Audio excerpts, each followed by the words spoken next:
Hello and welcome back to my channel. Today I will be giving you a recipe for the moms that's easy for the kiddos during the week. It's a healthy homemade pot pie.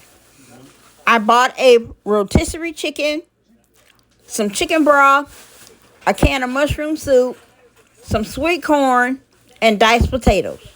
And I added some cheese. I created this recipe a while back when my kids were little. But yesterday, my daughter asked me to make her a homemade pot pie. This recipe can be tweaked. You can add vegetables. I usually add broccoli, but I didn't have any. I thought I had some, but I didn't. So I hope you enjoyed this video. Please don't forget to like, share, comment, and subscribe, and hit the notification bell.